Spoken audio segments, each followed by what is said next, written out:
말씀의 제목은 지혜로운 자와 어리석은 자라는 제목의 말씀입니다. 사실 오늘은 새가족 초청 예배 두 번째거든요. 그런데 보시다시피 그렇게 초청돼 오신 분은 많지 않습니다. 그래서 새가족을 위해서 우리 새로운 가족들을 위해서 말씀을 준비했는데 그렇게 많지 않습니다만은 그래도 여러분들 다시 한번 이렇게 새가족이라는 마음을 가지고 이 말씀을 받으시면 아마 큰 축복이 될 줄로 믿습니다. 아주 오래전에 강주에 사시는 한 할머니가 자녀들과 함께 서울 나들이를 갔다가 비행기를 타고 돌아가는 길이었습니다. 그 할머니는 이제 생전 처음 오래전의 이야기이기 때문에 생전 처음 이제 비행기를 타게 된 것이죠. 근데 비행기를 타고 가는데 이제 화장실에 볼 일이 있어서 또 화장실에 다녀오는 길이었어요. 화장실에 다녀와서 돌아가는데 앞 좌석에 보니까 아주 넓고 좋은 자리가 있는 거예요. 이렇게 좋은 자리가 있어서 그러면서 냉큼 그 자리를 잡고 앉았습니다. 그러면서 하는 말씀이 오메 좋구만, 이렇게 좋은 자리를 왜 이렇게 많이 비워놓은겨? 나가 앉아서 가야겠구만 그러면서 오메 좋은 거 계속 이제 그 이야기를 하는 거예요. 그것도 할머니니까 작은 소리로 하는 게 아니라 오메 좋은 거 그러면서 계속 그 이야기를 하니까 이제 옆에 있는 승객들이 이제 불편하잖아요. 그러니까 승무원들을 불러가지고 항의를 하는 거예요. 그 항의를 하니까 그 승무원들이 할머니에게 말씀을 드렸습니다. 할머니 자리로 돌아가세요. 그랬더니 자기는 안 간다는 거예요. 이렇게 좋은 자리를, 빈자리를 많이 두고 왜 가느냐는 거죠. 안 간다는 거예요. 막 안 간다고 때렸으니까 자녀들이 와가지고 또 이렇게 자리로 돌아가셔야 됩니다. 그것도 막무가내 안 듣는 겁니다.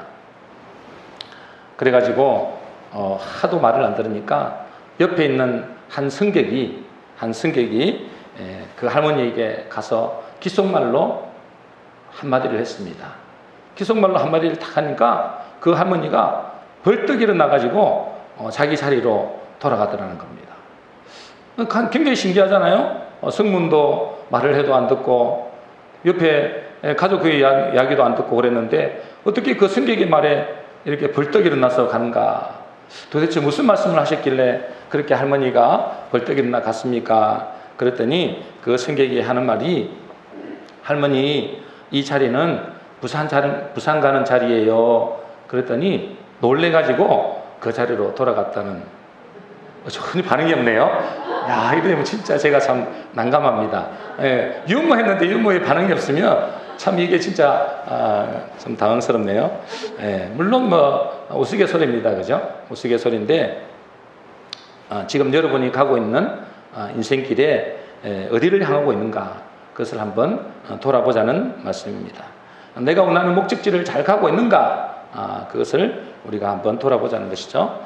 그래서 오늘 설교 제목이 지혜로운 자와 어리석은 자인데, 나는 과연 지혜로운 자인가 아니면 어리석은 자인가 점검하는 시간이 되었으면 좋겠습니다.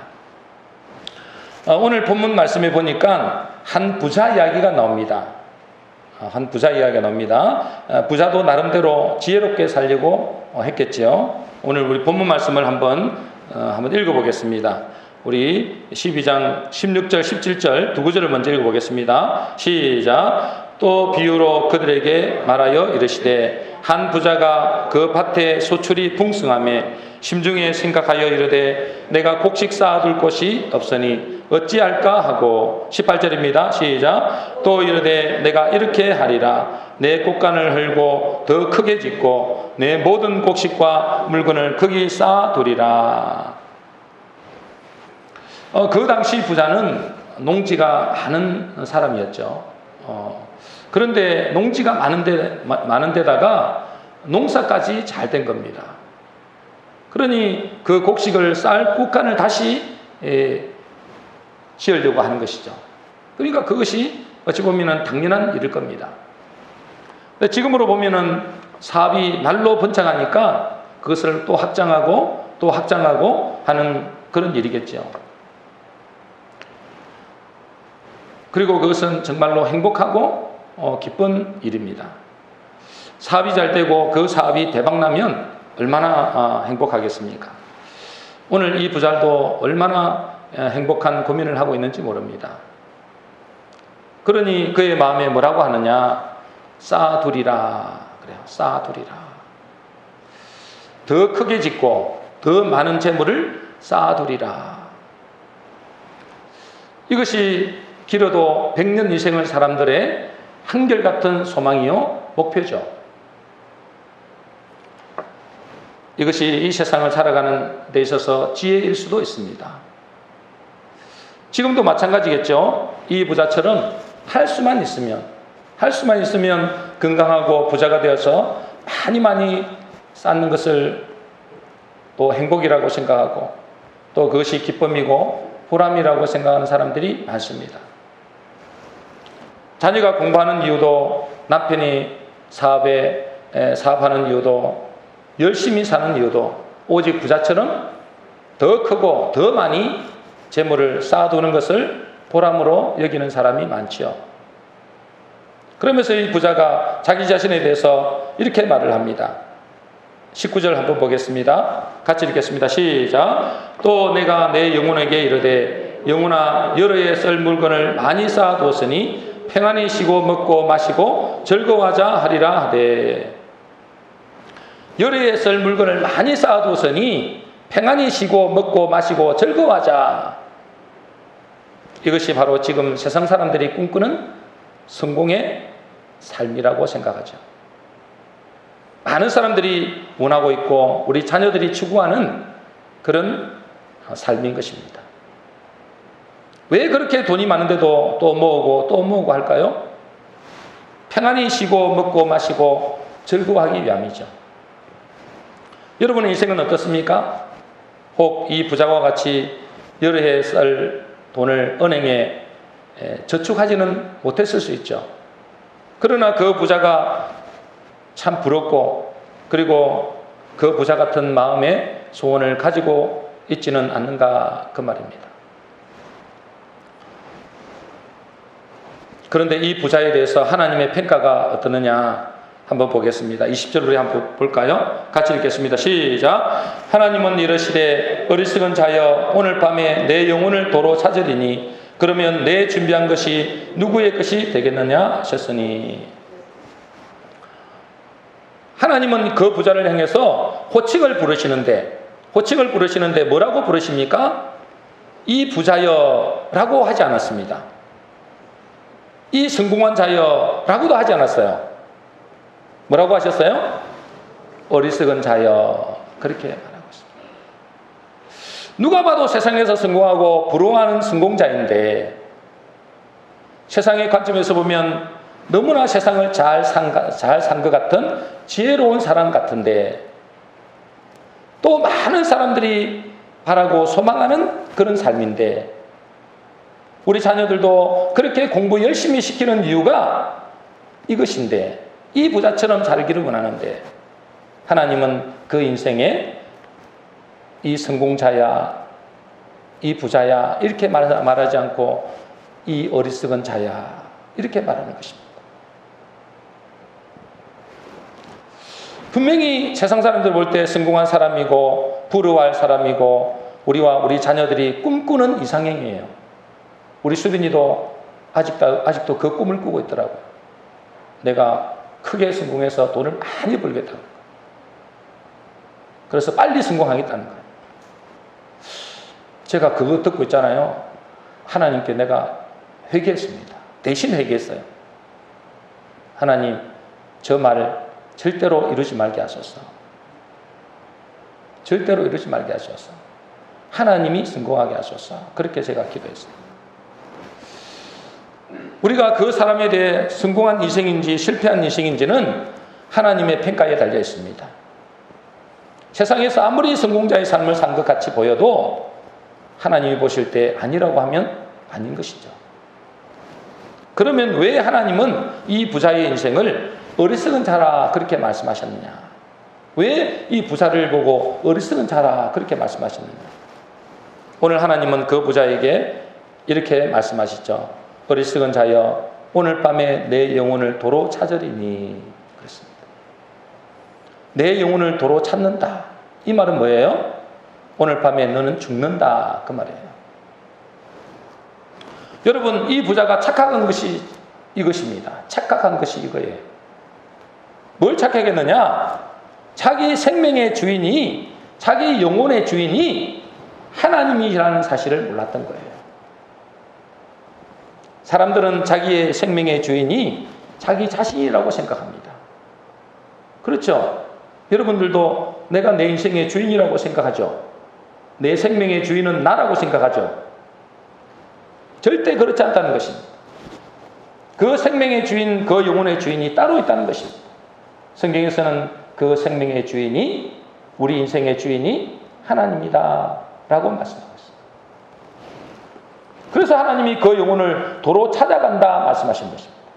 도로 찾겠다. 내 것을 내가 도로 찾겠다. 하나님의 것을 하나님이 찾아가신다는데 안 된다고 할 사람은 아무도 없습니다. 그렇죠? 내 생명을 내가 마음대로 할 수 있으면 내가 주인이 맞는데 아무도 자기 생명을 자기 마음대로 연장하거나 늘릴 수가 없습니다. 그러니 그 생명의 주인은 누구 거예요? 하나님이십니다. 하나님이 우리 생명의 주인이시고 그 인생의 주인이라는 사실입니다.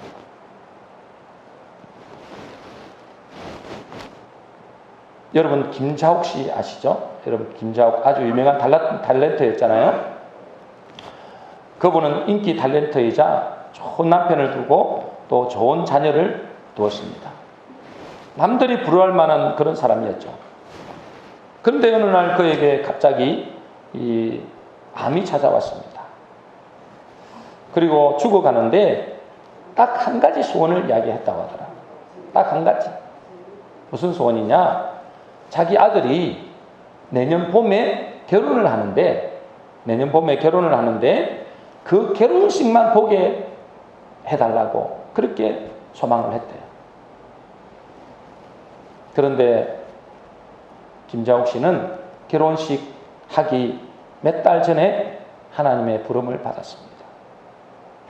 우리 인생의 주인은 내가 아니라는 것이죠.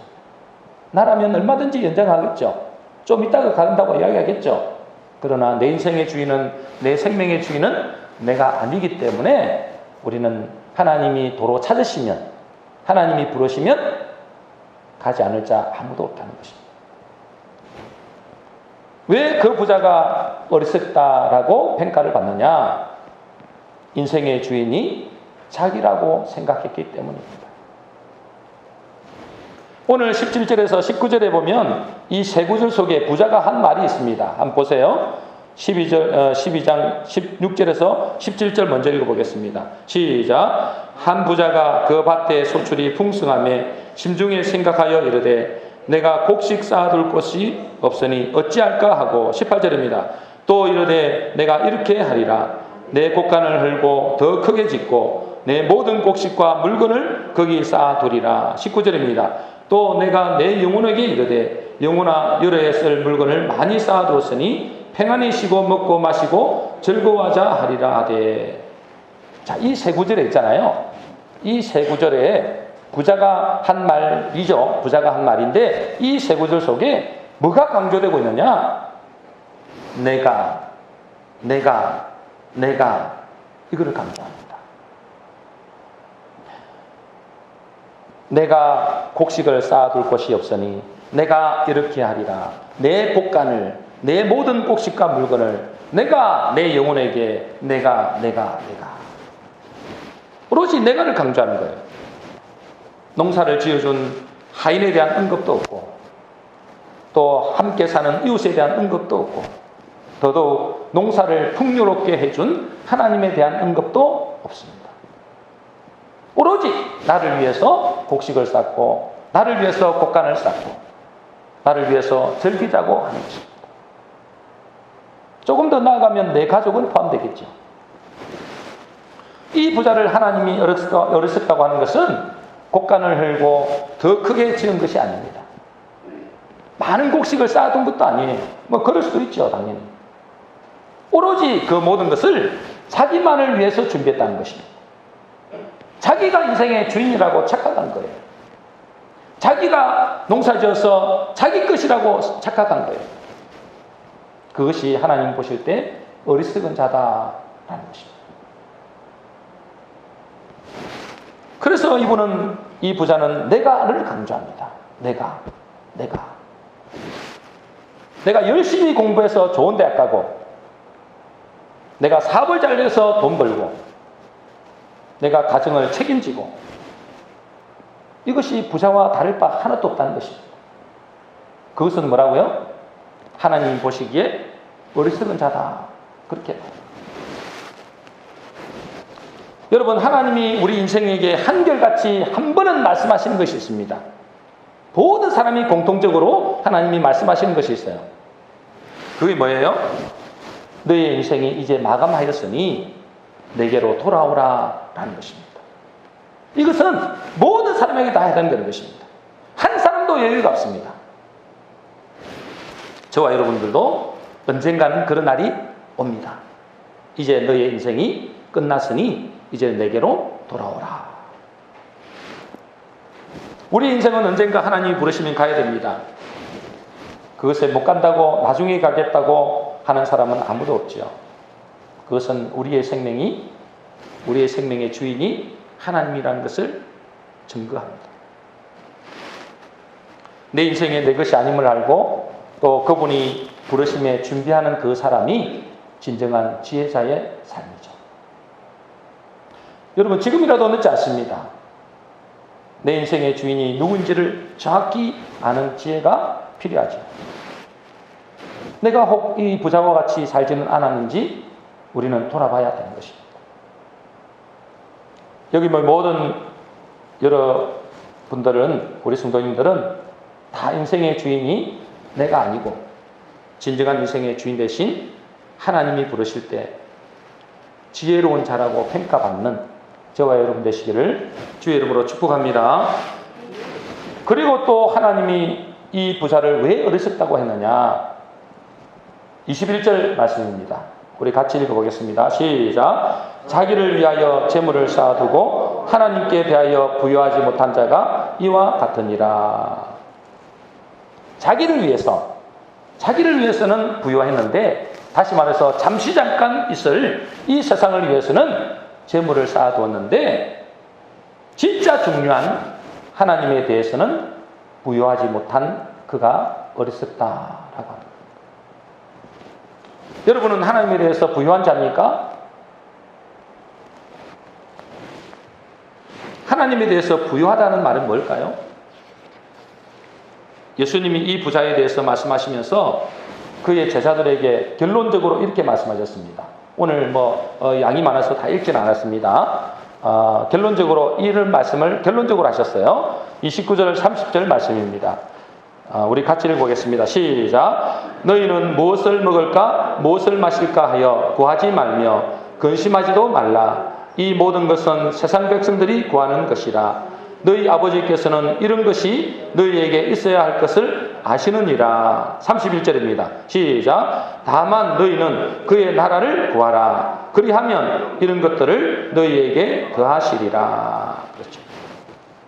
이것을 하나님이 우리에게 결론적으로 말씀하신 거예요. 제자들에게 너희들이 세상에서 살아가는 데 있어서 이것저것 다 필요한 것 안다. 그러나 그것보다도 진짜 중요한 것이 있다. 그의 나라를 구하라. 뭘 구하라고요? 그의 나라를 구하라. 따라하겠습니다. 그의 나라를 구하라. 예수님이 말씀하시는 하나님에 대하여 부유한 자라는 것은 하나님의 나라를 구하라는 것입니다. 이 부자는 이 세상 나라, 다시 말해서 잠시 있다가 없어질 세상에 대해서는 부자가 되었지만은 진짜 중요한 영원한 죽음 이후에 하늘나라에 대해서는 전혀 준비가 되어 있지 않았다는 것입니다.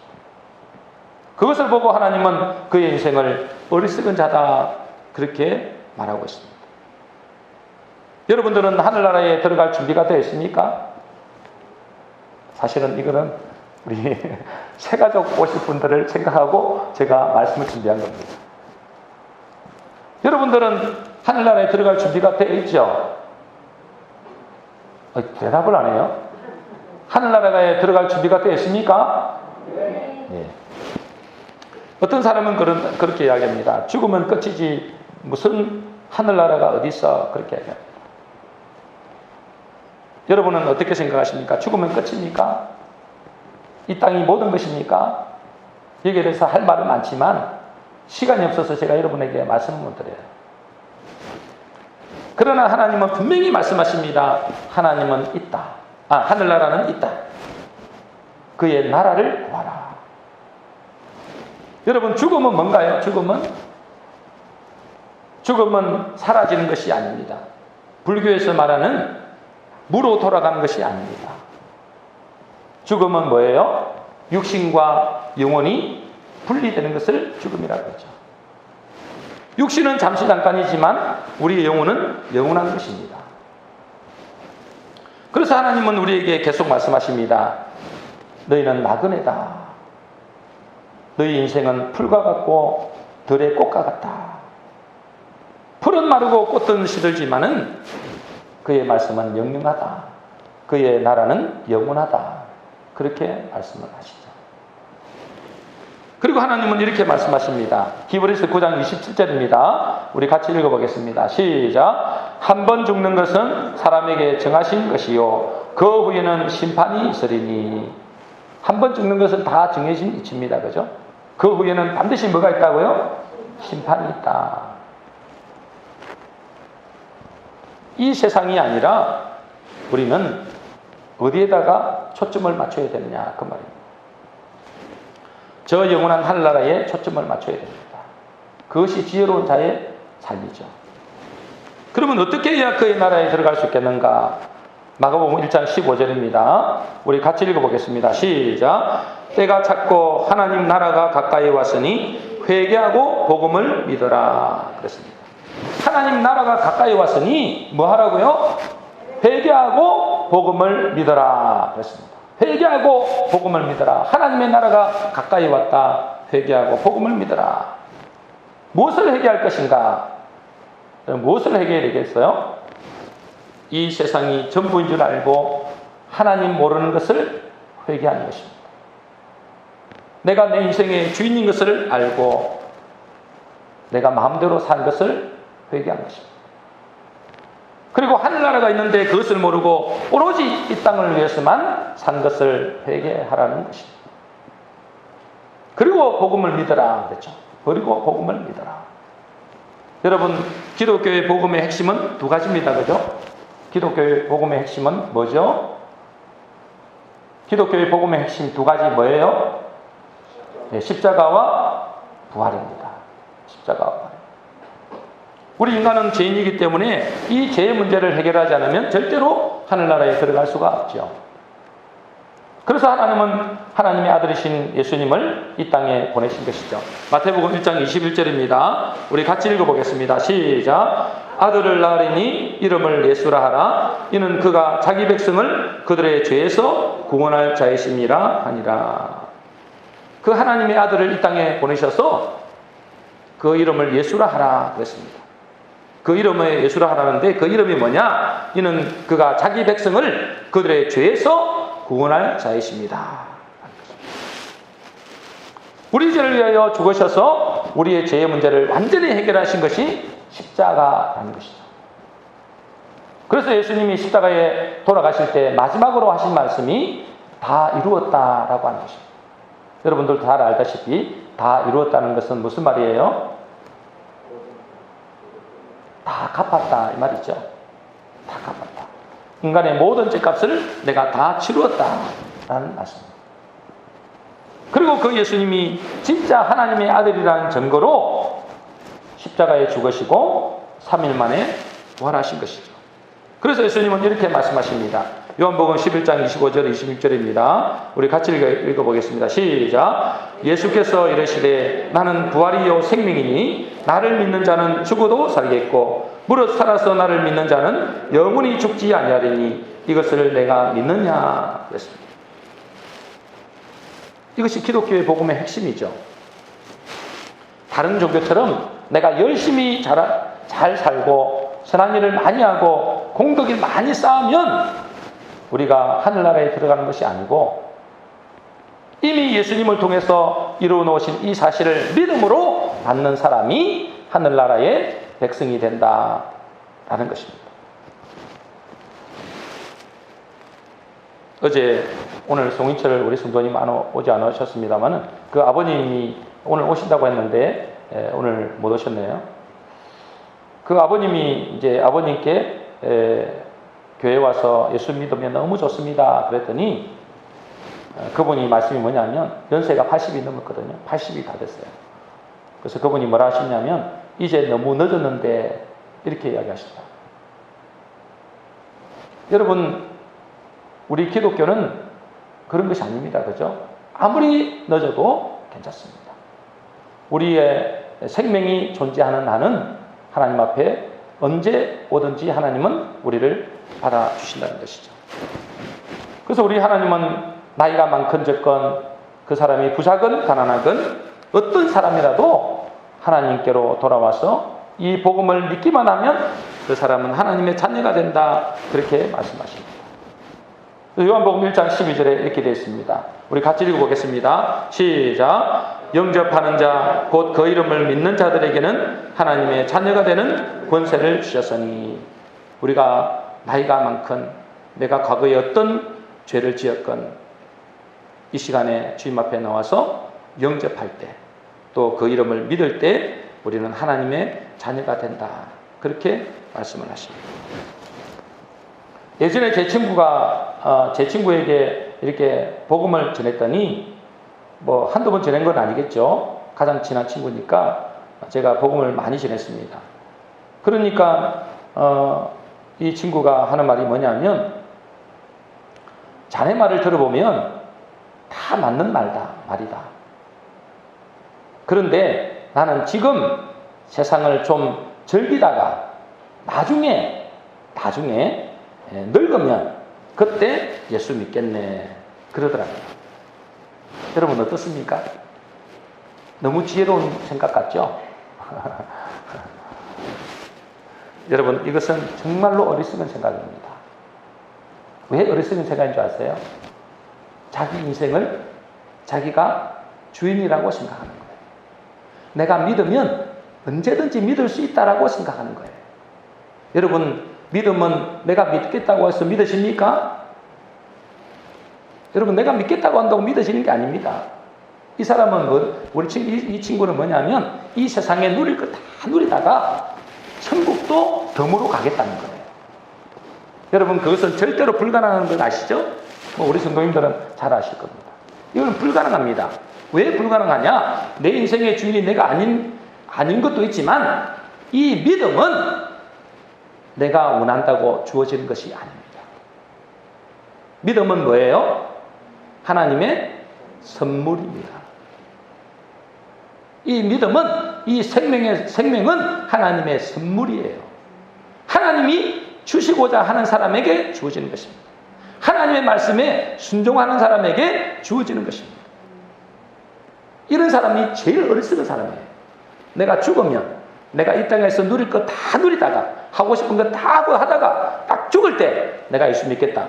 절대로 불가능합니다. 여러분 우리 인생은 내일은 없습니다. 내일은 누구의 시간이에요? 하나님의 시간입니다. 그렇죠? 오늘 이 시간이 내게 주어진 그런 시간이에요. 내일은 내 것이 아닙니다.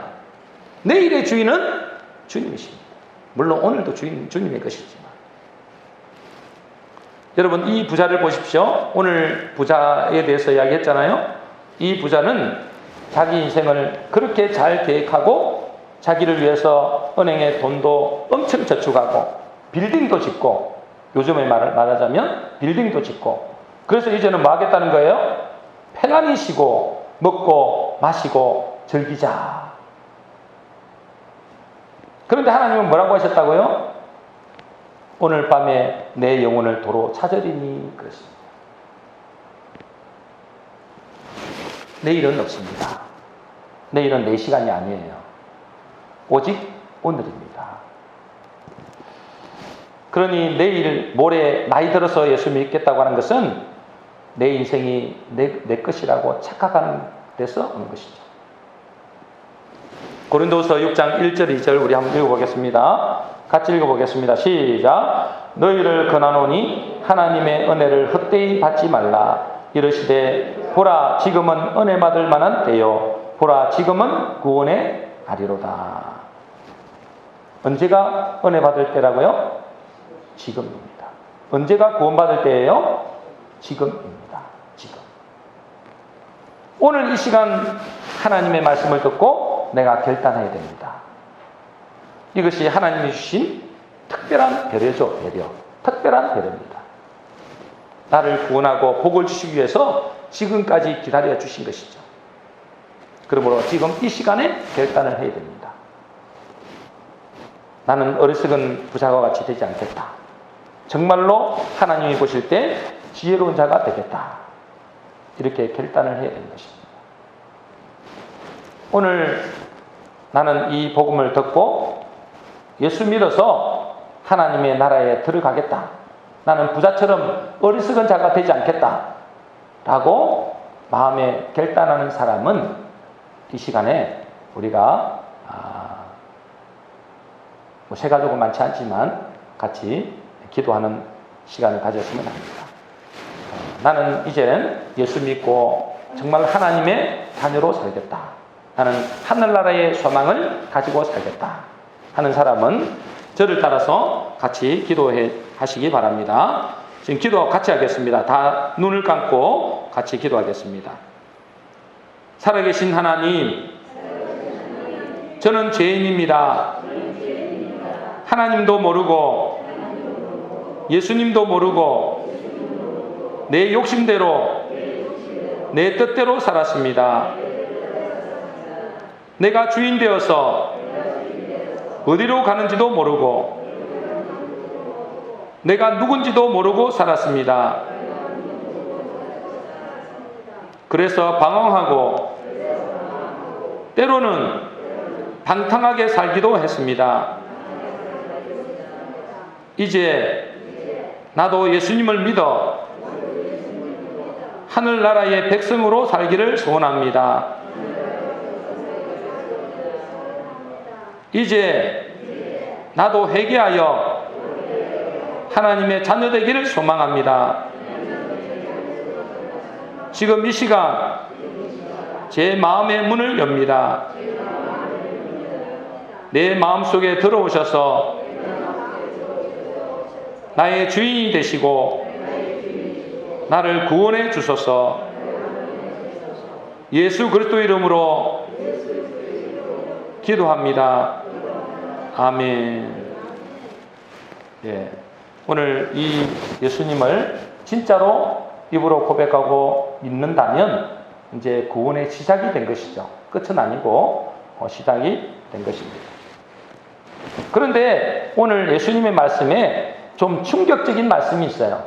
좀 충격적인 말씀을 하고 마무리를 짓도록 하겠습니다. 32절 말씀입니다. 우리 같이 읽어보겠습니다. 시작. 적은 무리여 무서워 말라. 너희 아버지께서 그 나라를 너희에게 주시기를 기뻐하시니라. 이게 좀 충격적인 말이에요. 우리 성도님들은 그렇지 않겠지만 우리 새가족 분들에게는 조금 충격적인 말이에요. 뭐라고 그랬습니까? 적은 무리여 무서워 말라. 너희 아버지께서 그 나라를 누구에게? 너희가 누구예요? 적은 무리들입니다. 적은 무리에게 주시기를 기뻐하셨다. 다시 말해서 하나님의 나라에 들어가는 사람이 지극히 적다는 것입니다. 하나님의 나라의 기업을 받는 사람이 지극히 적은 무리라는 것입니다.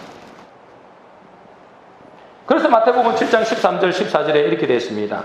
우리 같이 읽어보겠습니다. 시작. 좁은 문으로 들어가라. 멸망으로 인도하는 문은 크고 그 길이 넓어 그리로 들어가는 자가 많고 생명으로 인도하는 문은 좁고 길이 협착하여 찾는 이가 적음이라. 어디로 들어가라고요? 좁은 문으로 들어가라. 멸망으로 인도하는 문은 어떻다고요? 그 문이 크고 그 길이 넓어 그리로 들어가는 자가 많다. 생명으로 인도하는 문은 그 문은 좁고 그 길이 협착하여 찾는 이가 뭐요? 적다. 여러분들은 좁은 문으로 들어가고 있습니까? 넓은 문으로 들어가고 있습니까? 여러분은 적은 무리에 속합니까? 많은 무리에 속합니까? 아니, 나는 적은 무리에 속하는데요. 나는 좁은 문으로 가고 있는데요. 그렇게 생각하면 다행이지만 하나님이 보실 때 어떠느냐 그 말이에요. 하나님이 보실 때 적은 무리들은, 하나님이 보실 때 많은 무리들은 누구냐는 것입니다. 하나님이 보실 때 많은 무리들이 누굴까요? 많은 무리들은 어떻게 살까요? 오직 이 세상이 전부라고 생각합니다. 그리고 부자처럼 뭐요? 이 부자처럼 잠시 잠깐의 세상을 위해서 쌓고 또 쌓고 모으고 또 모으고, 그래서 이 세상에서만 어떻게 살겠다고요? 평안히 쉬고 먹고 마시고 즐기겠다. 그런데 하나님은 이렇게 사는 사람들 많은 무리라고 이야기하고, 이 많은 무리들은 하나님 보실 때 어리석은 자다 그렇게 합니다. 그 길은 망하는 길입니다. 교회 다니는 많은 사람들도 이 길로 걸어가고 있습니다. 많은 사람들도 세상의 가치관을 따라 살아가고 있습니다. 세상 사람들과 하나도 가치가 다를 게 아니에요. 솔직히 말해서 그 부자처럼 우리도 똑같이 살고 싶은 것이 이 교회 다니는 사람들이에요. 여러분, 교회 다니는 사람들도 많은 무리에 속한 사람들이 많습니다. 넓은 길로 가는 사람들이 너무나 많습니다. 제자들에게 이야기하는 거예요. 너희들은 많은 무리에 속하지 마라. 적은 무리만 하늘나라의 기업을 얻게 된다. 근데 그 길이 어떻다고요? 넓은 길이 아니란 말이에요. 길이 좁고 협착하다. 그 길을 찾는 자가 적다. 여러분, 교회 다니는 사람들도 이 길을, 넓은 길로 가는 사람이 너무나 많습니다. 저와 여러분들은 좁은 길로 적은 무리에 속하시기를 주의 이름으로 축복합니다. 우리는 생각해 봐야 됩니다. 나는 정말 지혜로운 인생이 맞는가? 하나님이 나에게 평가하실 때 나는 정말 지혜로운 자인가 아니면 어리석은 자인가? 깊이 생각해 봐야 됩니다. 나를 위해서는 그렇게 철저히 준비하고 보험에도 들고 저축도 하고 할 수 있는 대로 다 준비하는데 막상 하나님이 이제 그만하고 오라고 하실 때 전혀 준비가 되어 있지 않다면 그것은 어리석은 자가 되는 것입니다. 그러나 비록 사람들이 평가할 때 참 미련하고 어리석어 보이지만 하나님의 말씀을 듣고 회개하여서 예수 믿고 구원받는 백성의 삶을 살고 있다면, 그리고 그 사람이 하늘나라를 바라보고 하늘나라에 초점을 가지고 살고 있다면 그 사람은 지혜로운 자가 되는 것입니다. 이제 우리 자신을 돌아보면서 부자처럼 어리석은 자라고 평가받지 말고 하나님이 앞에서 영원한 미래를 준비하는, 그래서 지혜로운 자라고 평가받는 저와 여러분 되시기를 주의 이름으로 축복합니다. 결론입니다. 오늘 말씀은 지혜로운 자와 어리석은 자에 대한 말씀이죠. 누가 지혜로운 자이고 누가 어리석은 자인가? 사람이 평가하는 것은 의미가 없습니다.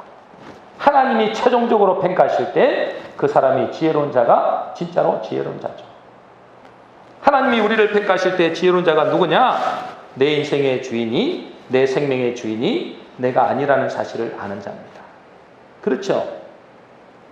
그리고 두 번째는 뭡니까? 이 세상을 위해서 준비만 하는 것이 아니라 영원한 하늘나라에 갔을 때 그 하늘나라를 위해서 준비하는 자가 지혜로운 자다.